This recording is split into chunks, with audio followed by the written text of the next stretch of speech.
सुरेश ऐक ना. काय? अरे मग एक शॉर्ट फिल्म करायचा विचार चाललाय. हं. तर त्याचं काय मला तेवढं माहित नाही. एकदा सांगतं का काय त्याची प्रोसेस कसं करायला पाहिजे बुवा काय नाही असं काय? म्हणजे तुझी इच्छा आहे का शॉर्ट फिल्म तयार करायची? हा. हे बघ, कुठली गोष्ट आपल्याला जर तयार करायची ना, तर पहिली ती गोष्ट बघावं लागते, समजून घ्यावं लागते, शिकावं लागते, नंतर आपण ती करायला पाहिजे. तुला एक उदाहरण सांगतो. समजा नवीन एक घर बांधले, त्या घराला पाहण्यासाठी 3 माणसं गेलेत. एक मिस्त्री आहे, एक पेंटर आहे आणि एक आहे ज्याचं फर्निचरचं दुकान आहे ते माणूस.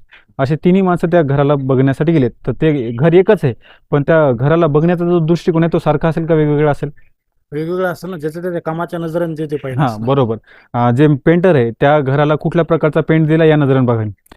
जो मिस्त्री आहे, तो असं बघेल की त्या घराला कुठल्या प्रकारची डिझायनिंग केली, बरोबर? आणि जो फर्निचरचं दुकान आहे, तो असं बघेल की त्या घरामध्ये कुठल्या प्रकारचं फर्निचर वापरलेलं आहे, बरोबर?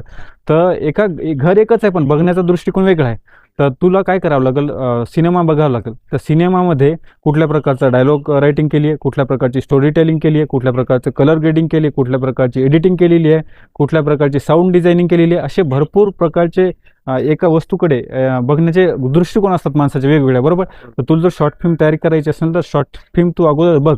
त्या शॉर्ट फिल्मला कसं शूट केलं आहे, कसं एडिट केलं आहे, कशी साऊंड डिझायनिंग केलेली आहे, कसं कलर ग्रेड केलेलं आहे, त्याचे डायलॉग कसे आहेत, त्या समोरचा जो ॲक्टर आहे त्याने एक्सप्रेशन कसे दिलेले आहेत, शूट कसं केलेलं आहे, अँगल कसे घेतलेले कॅमेऱ्याचे.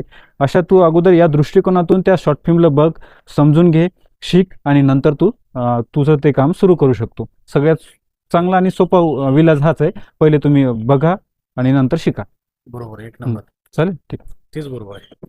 ठेवू का मग? होय.